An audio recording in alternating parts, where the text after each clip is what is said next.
2 horas después de nuestra última grabación, estalló un gran escándalo en Israel. La ex Ha-Tzvait, la principal funcionaria legal del ejército, Yifat Tomar Yerushalmi, había autorizado la filtración de material de video clasificado y manipulado durante tiempos de guerra. En julio de 2024, soldados israelíes fueron detenidos abiertamente y por la fuerza, acusados de haber abusado de un detenido palestino en la instalación de detención estatal Teman.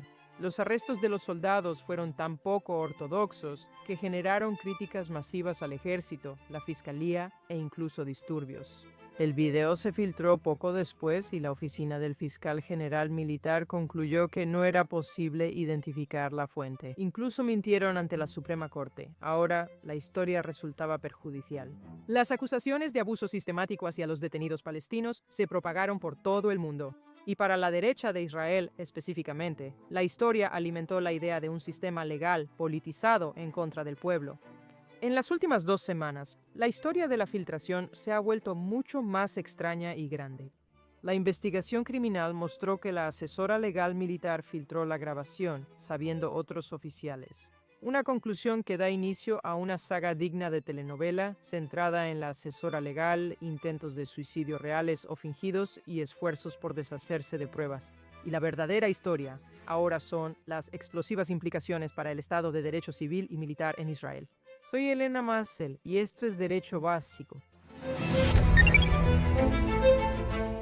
Hoy nos acompaña el académico legal israelí Jonathan Green, autor del recién publicado libro sobre el sistema de justicia israelí, Justicia Rebelde. Jonathan, gracias por acompañarnos. Gracias por invitarme. Esta historia tiene muchos giros. He ignorado incluso algunos detalles, supongo más escandalosos. ¿Puedes resumir brevemente desde julio de 2024 lo ocurrido y cómo llegamos al punto en que el Hatzvah ya no es opción? Ella fue reemplazada y está bajo custodia. Ahora hay una batalla legal por quien investiga. Por favor, cuéntanos qué ha pasado. Claro, así que repasaremos la sucesión de eventos, creo que bastante rápido. La historia salió a la luz en julio de 2024 cuando hubo un arresto repentino de varios reservistas en esta base llamada Saidetiman, Sidetiman. Es una de las principales instalaciones de detención para terroristas de Hamas, especialmente los más peligrosos, los combatientes Nukba, aquellos que fueron capturados el 7 de octubre, o aquellos que tenían el historial más conocido de atrocidades o actividades terroristas. Y esta historia salió a la luz cuando varios de estos reservistas fueron arrestados. Fueron arrestados en la base. Así que, ya sabes, múltiples tipos de fuerzas del orden militar.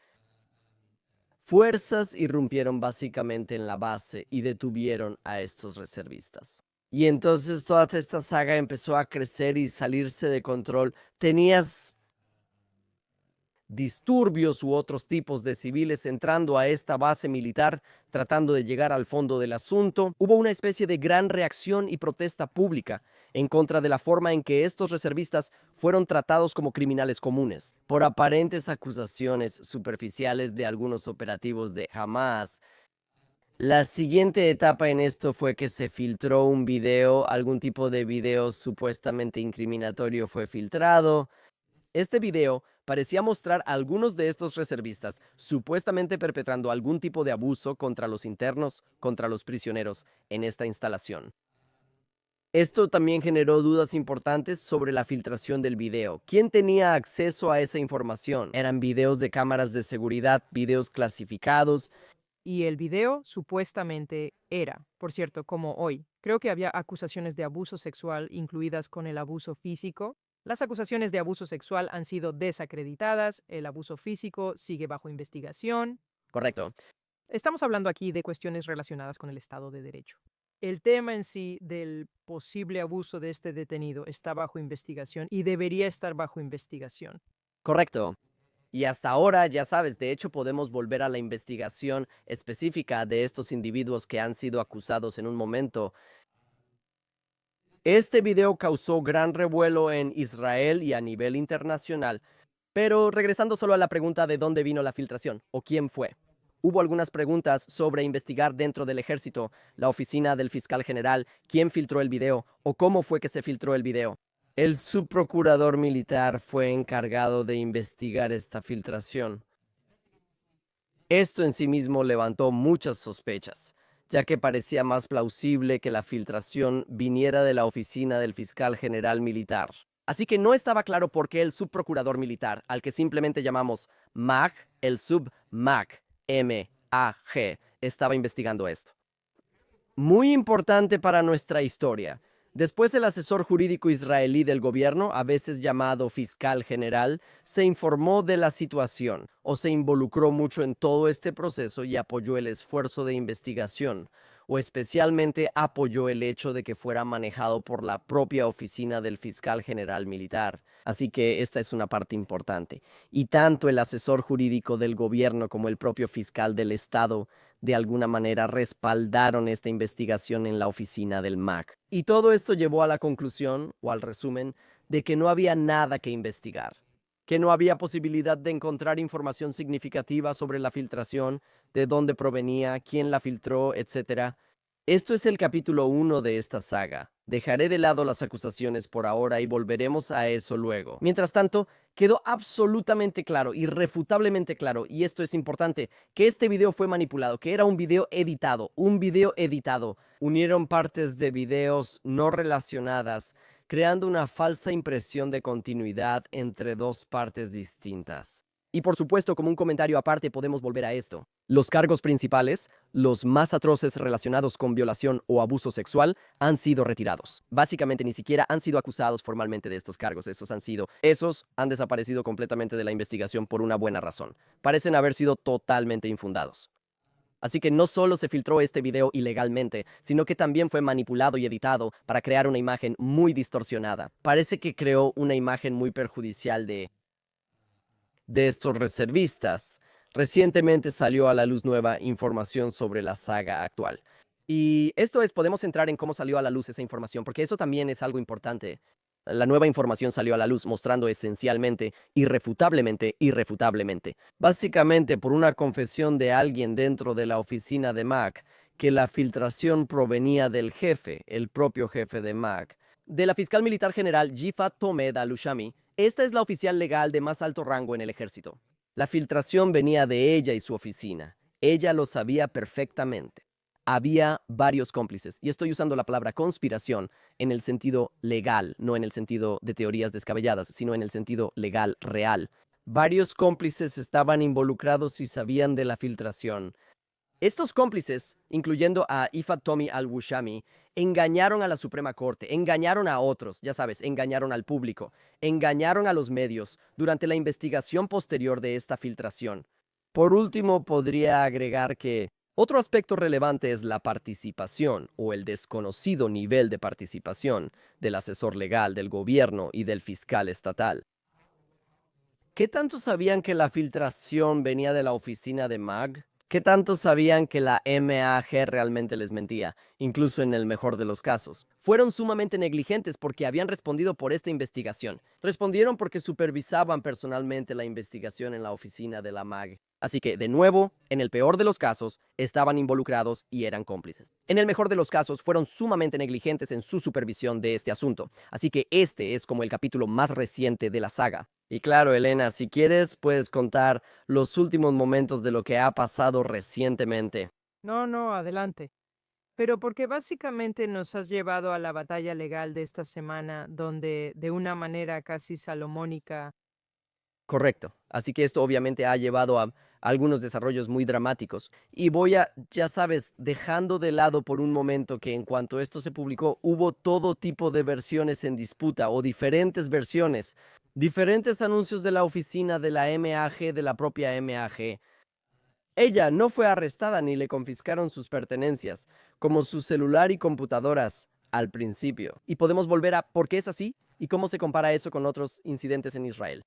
Después de aproximadamente 5 días de esto, ya sabes, expuesto y ampliamente conocido, y como esto claramente se convirtió en algo que no iba a desaparecer y que no podía simplemente negarse, estaba claro que la evidencia contra el MAG era irrefutable.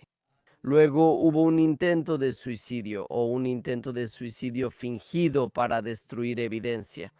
La MAG perdió su teléfono en el océano con alguien como que... Perdió su teléfono en el océano. Bueno, lo pondré de otra manera. La MAG fue arrestada sin su teléfono después de haber estado en el océano y ella afirmó que lo había perdido en el océano. Con obviamente con una sospecha muy grave de que esto fue simplemente un intento deliberado de deshacerse de la evidencia clave.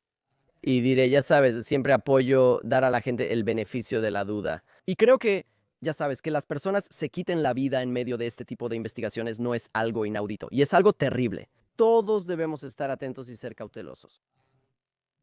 Esta fiscal militar, Gifato Mai Washani, es una persona a la que no se le puede dar el beneficio de la duda en esta situación. Es decir, esta es una persona que ha engañado al público, que ha actuado ilegalmente con pleno conocimiento de las implicaciones y las repercusiones de sus acciones. Y luego ha mentido activamente a la Suprema Corte en declaraciones juradas, en testimonios, ha mentido a los fiscales, ha mentido a los investigadores y al propio público, así que no es precisamente una persona a la que podamos atribuirle mucha confianza. Y luego, finalmente, la última parte de toda esta saga es que ahora surge la pregunta, ¿quién investigará? ¿Quién tiene la autoridad para investigar y procesar adecuadamente estos asuntos? Y parte del problema fundamental aquí es que el asesor legal del gobierno o el fiscal del estado están involucrados en esto hasta el cuello, por lo menos en el mejor de los casos. Estos dos funcionarios tendrán que ser interrogados y tendrán que ser investigados. Así que ahora esto ha llegado a la Suprema Corte, la cuestión de quién dirigirá la investigación sobre este asunto. Entonces, exactamente hasta ayer, esto iba a decir sobre la manera salomónica. La Corte básicamente dijo eso. La candidata de la ministra de Justicia para este puesto, quien actualmente está sirviendo como... ¿Cuál es el puesto? La defensora del pueblo, ¿para qué?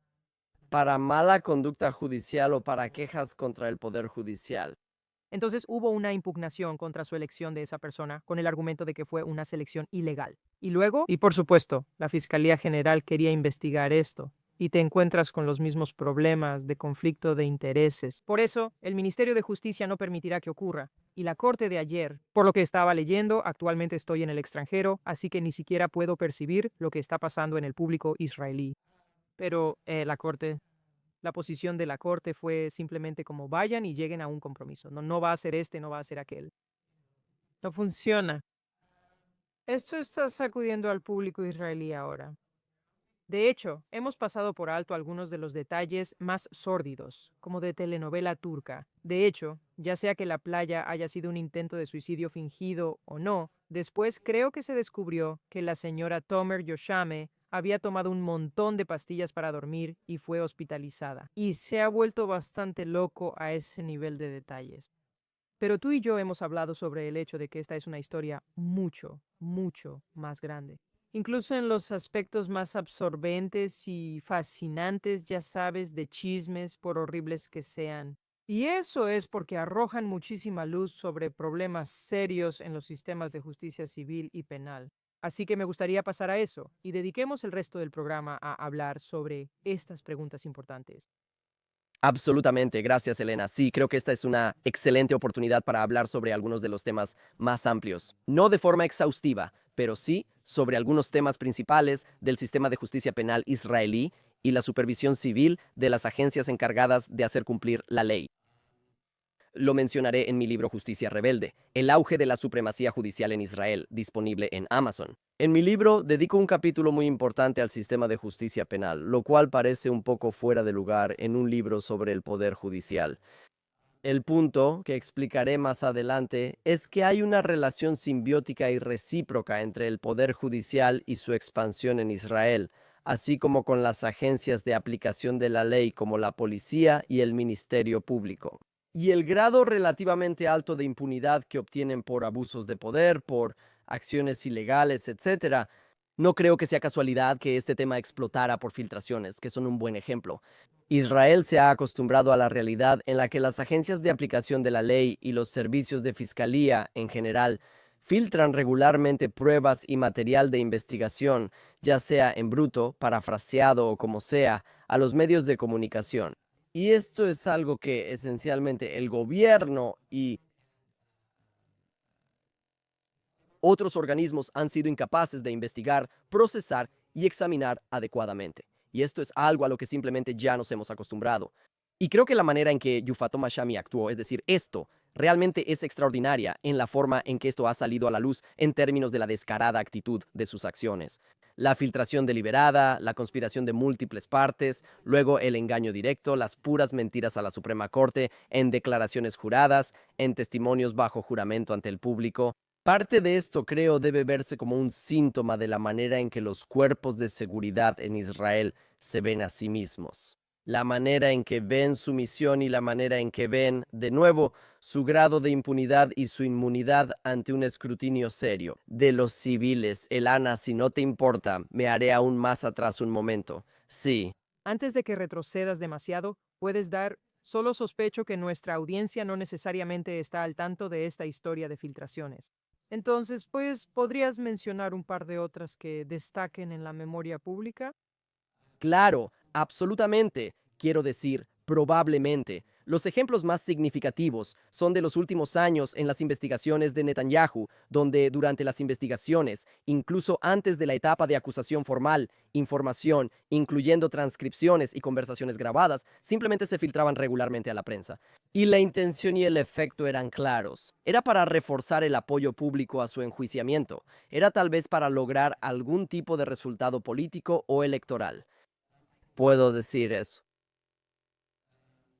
Abijay Mendelblit, quien llegó a ser fiscal general y asesor legal del gobierno, se quejó ante la Corte Suprema por la epidemia de filtraciones, porque durante su proceso de confirmación, durante el proceso de su nombramiento como asesor legal del gobierno, varias agencias de aplicación de la ley habían comenzado a filtrar información sobre investigaciones y sospechas en su contra. Él se quejó de esto ante la Corte Suprema, pero al volverse asesor legal del gobierno cambió totalmente de postura. En varias peticiones ante la Corte contra este fenómeno de filtraciones, Mandelblit básicamente afirmó que no había manera de investigar las filtraciones, no había manera de hacerlo correctamente. Llegar al fondo de dónde provienen o quién las ha perpetrado, etc. Ahora puedes alejarte libremente. Me encargaré. No podemos tener una descripción completa del aparato de justicia penal y aplicación de la ley de Israel. Solo quiero dar medio paso atrás y decir eso. A diferencia de muchas jurisdicciones y de muchos países de Occidente, el aparato de aplicación de la ley en Israel, con todas sus diferentes partes, es bastante autónomo. Y a lo que me refiero con eso es que sus jefes y líderes normalmente no son nombrados directamente.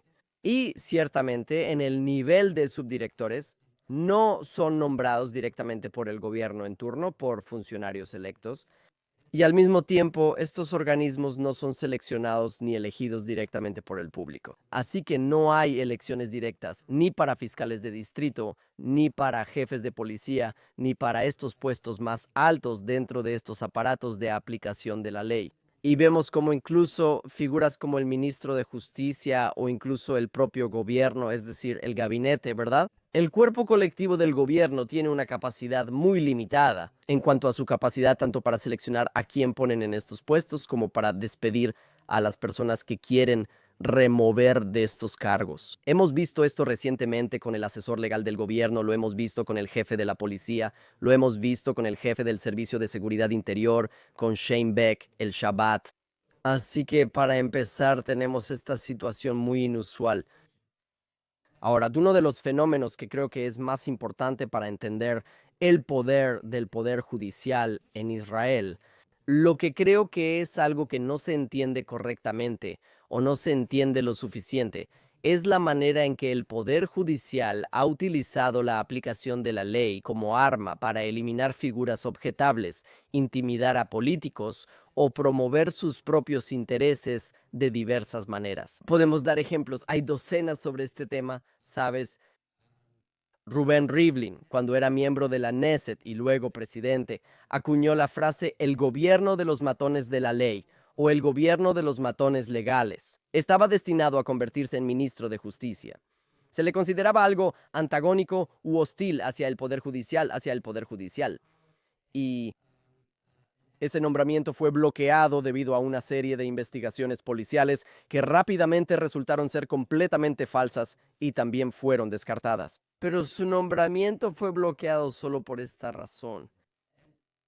Debo mencionar que creo que de manera refleja para las personas que podrían ser críticas con tu postura o que podrían sentir que estás exagerando las cosas, sabes, fácilmente podrían decir que hay un alto nivel de corrupción política que simplemente necesita ser investigado, ¿verdad? Entonces, ¿cómo responderías? ¿Cómo prepararías el terreno para responder a eso? Y para tratar de asegurarse de que la respuesta no se vea obstaculizada por aparentes afiliaciones partidistas. Correcto. Bueno, primero que nada, creo que vale la pena decir que muchos de estos casos criminales, o debería decir la utilización del sistema de justicia penal como arma, el sistema de justicia penal ha sido dirigido contra la izquierda casi tanto como ha sido dirigido contra la derecha.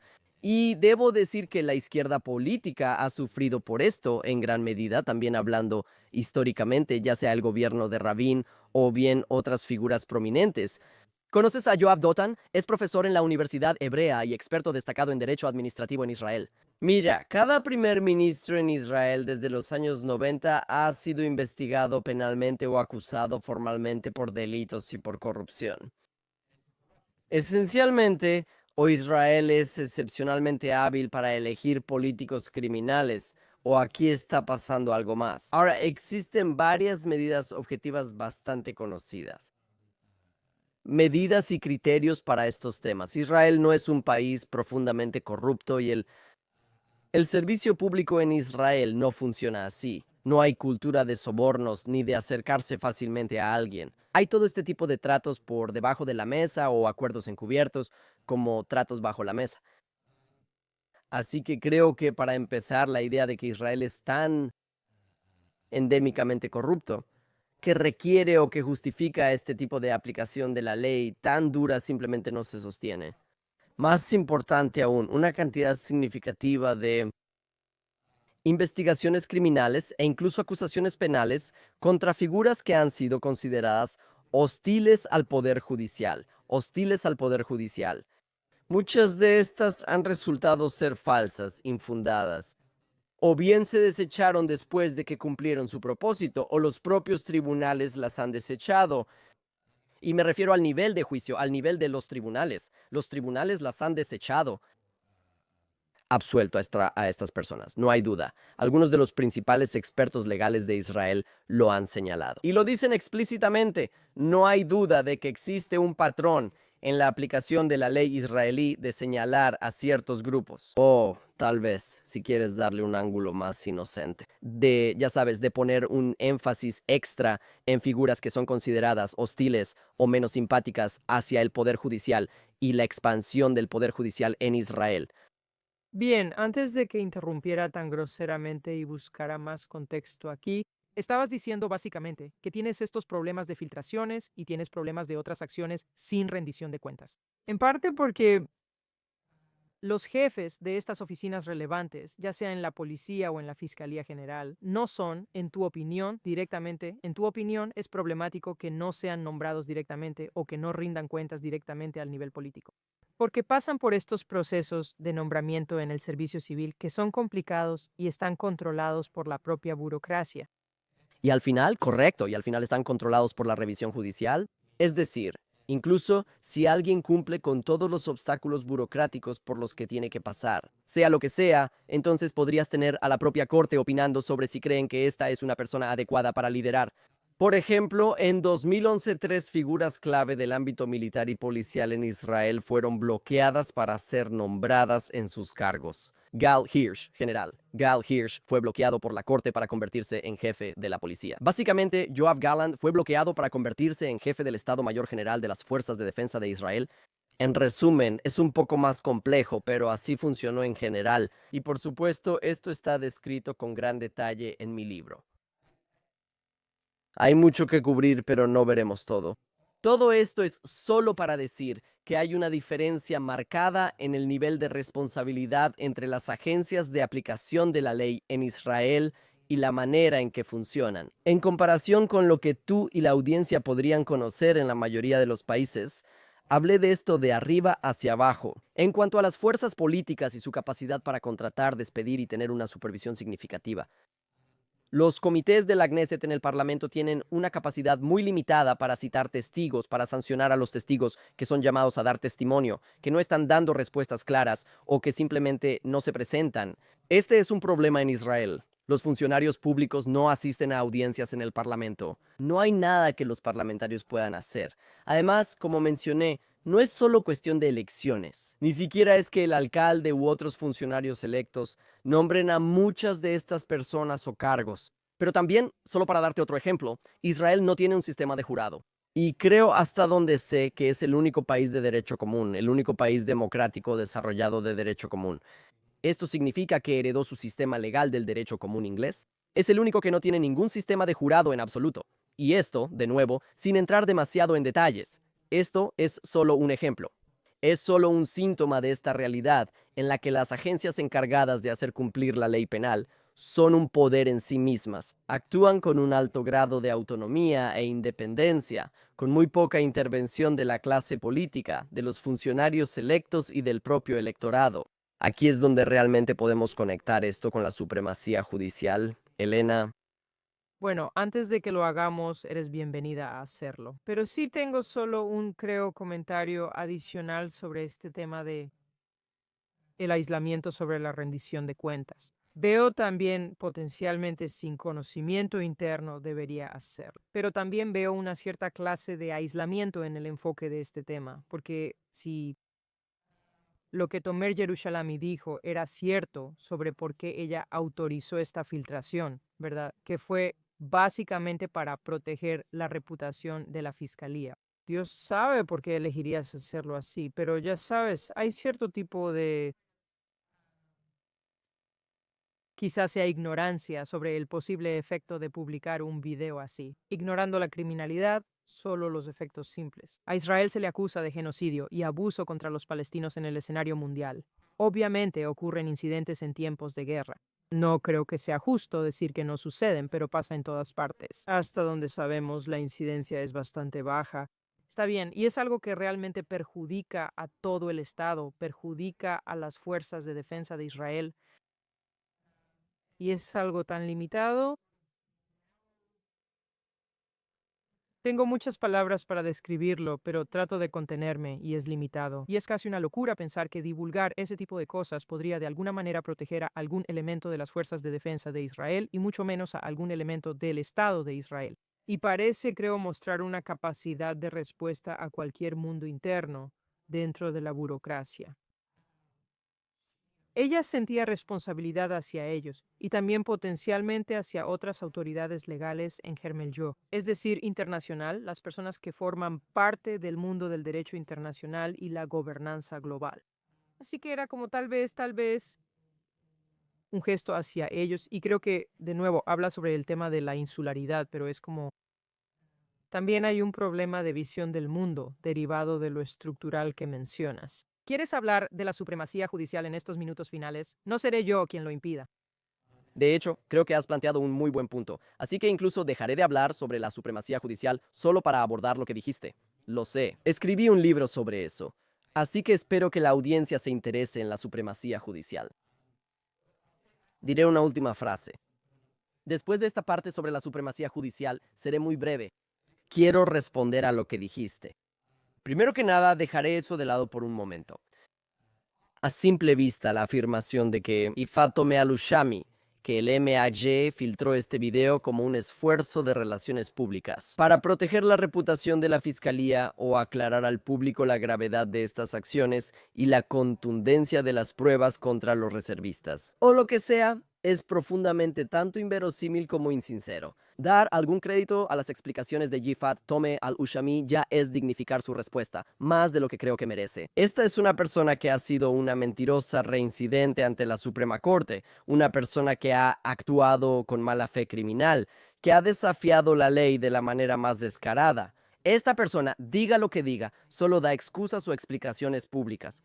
Eso debe verse más en el contexto de que está tratando de cuadrar su versión de los hechos. Y francamente es una obstrucción de la justicia. Es solo una manera de que ella les indique a todas las personas a su alrededor y a todos los co-conspiradores cuál va a ser la excusa de ahora en adelante. Eso es básicamente como esto, creo, se percibe en los círculos legales profesionales. También es poco creíble en el sentido de que si realmente creyera eso, es decir, si fueras un fiscal que realmente creyera que este era el caso y que tenías que divulgar alguna información de la investigación, alguna evidencia para proteger la reputación de la fiscalía o para aclarar los hechos o lo que sea, entonces le pides al tribunal, entonces puedes solicitarle al tribunal o puedes Hay numerosas maneras en las que puedes autorizar formal y oficialmente la divulgación de este tipo de evidencia. No es la primera vez que un servicio de fiscalía ha divulgado evidencia al público para proteger su nombre o para, de alguna manera, sofocar disturbios o lo que sea. Creo que eso también es poco creíble en sí mismo. Creo que hay otra capa aquí que mencionaste correctamente, que creo que esto complica las cosas y no voy a entrar en detalles, pero hay una capa aquí sobre cómo el sistema legal militar,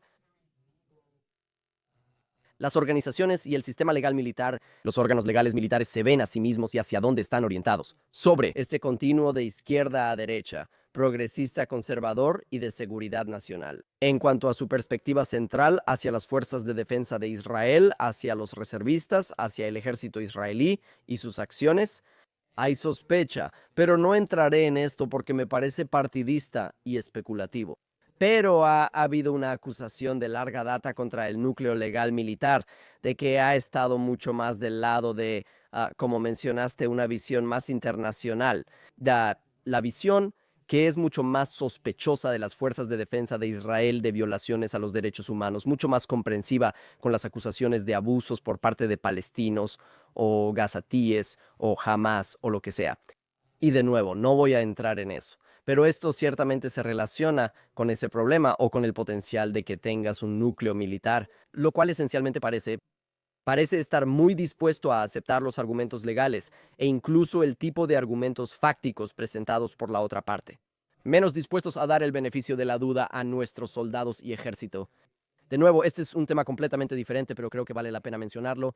Lo último que diré, que creo que está más relacionado con lo que estás diciendo, es que creo que aquí hay un problema más amplio. Sobre la mentalidad, es como decir, si le damos a Ifat Tomi al-Ushami el beneficio de la duda de que realmente expresa lo que piensa, e incluso si no lo hacemos. Sin duda hay algo aquí en la mentalidad de la élite legal en Israel que en cierto modo se ve a sí misma como asediada, ¿verdad? Ellos se ven a sí mismos tal como son, la última línea de defensa contra la infiltración de elementos mesiánicos cajanistas de extrema derecha radical en todas las partes del gobierno israelí y especialmente en las fuerzas del orden y el ejército. Y dos, se ven a sí mismos como el baluarte, la última línea de defensa contra el deterioro de la democracia israelí y la destrucción del Estado de Derecho. Y este es el efecto, y creo que ambas son concepciones o puntos de vista claramente y abiertamente falsos y sin fundamento sobre lo que está ocurriendo en la sociedad israelí. Pero lo que hemos visto con, creo que Mac, la descaradez de esto y su disposición a desafiar la ley, incluso en cómo racionalizan por qué pudieron y se les permitió hacerlo, todo esto es parte de un ambiente de histeria, de alarma, de alarmismo, de hipérbole que realmente se ha apoderado de grandes partes del sistema legal israelí. Y este es uno de los resultados de eso. En Estados Unidos, si repites que alguien es fascista, nazi o quiere destruir la democracia, alguien loco puede tomar un arma y actuar. Esto es algo terrible que ya hemos visto. Entonces, en Israel, si constantemente les dices a todos los abogados y a todo el sistema legal que la democracia israelí se está deteriorando, ellos son la última defensa, así que implícitamente les das permiso para actuar ilegalmente, mentirle a la corte y hacer cosas descaradamente ilegales. Si me lo permites, diré una frase más sobre la conexión con la supremacía judicial. Por supuesto que te lo permitiré. Sin embargo, me gustaría terminar en una nota un poco más, no diría alentadora, considerando todo lo que hemos estado hablando. Conciliadora. Diría conciliadora, porque creo que de verdad, de verdad, de verdad, Israel solo puede avanzar ahora con un diálogo más equitativo y enriquecedor entre las partes en conflicto. Y sabes, claramente tienes opiniones sobre dónde recae la responsabilidad. Tengo opiniones sobre las que trato de no ser tan vocal. ¿Dónde recae la responsabilidad? Pero al final, la solución será un acuerdo político entre personas que no coinciden en temas clave. Y este episodio espero sea una oportunidad para hablar más sobre eso. Y de hecho también has visto en la Knesset, incluso miembros de la oposición que parecen tomar este momento como una oportunidad para hablar sobre reformas basadas en un consenso amplio de temas que claramente han surgido. Y esto es esta historia en particular, aunque ciertamente recuerda a las quejas que los conservadores han tenido sobre el sistema legal. Y me refiero a conservadores legales. Esto incluye a personas de izquierda y derecha. Esta historia es muy impactante y asombrosa. Es tan grande que cruza ese abismo que se había abierto durante muchos años antes. Ahora, esa es mi opinión general al respecto. Te dejo la última palabra, señor Jonathan Green. Dejaré pasar la oportunidad de hablar más sobre la supremacía judicial. Nuestra audiencia puede leer más en mi libro. También terminaré estando de acuerdo contigo en el sentido de que no estoy seguro de que esto sea exactamente como dijiste. No estoy seguro de que esto sea realmente optimista o la manera correcta de llamarlo.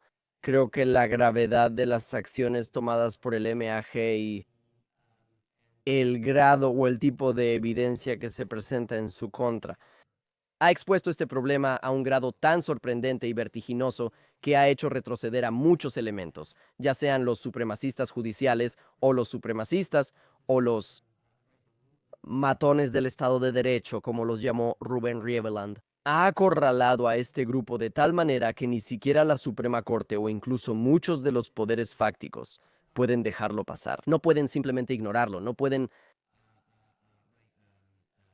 barrerlo debajo de la alfombra. Por eso soy optimista de que esto podría motivar al público y a los sistemas a considerar no solo este tema, que es menos importante. Lo que sea que pase con el MAG, lo que sea que pase con su Deteman, eso no es importante. Lo importante es tener una comprensión más general de cómo podemos investigar adecuadamente los abusos por parte de las agencias de aplicación de la ley. ¿Cómo podemos crear mecanismos efectivos como el sistema de fiscales especiales de Estados Unidos y otros países? ¿Cómo podemos crear mecanismos más efectivos para prevenir e investigar estos problemas? Y soy algo optimista, no sé si esperanzado, de que esto tiene el potencial de llevar a algunos de esos cambios. Jonathan Green, gracias por acompañarnos. Rogue Justice ya está disponible. Y para las personas que realmente quieren obtener una visión interna y profunda de la manera en que hemos llegado al punto en el que estamos, este es un libro para ustedes. Muchas gracias, Elena.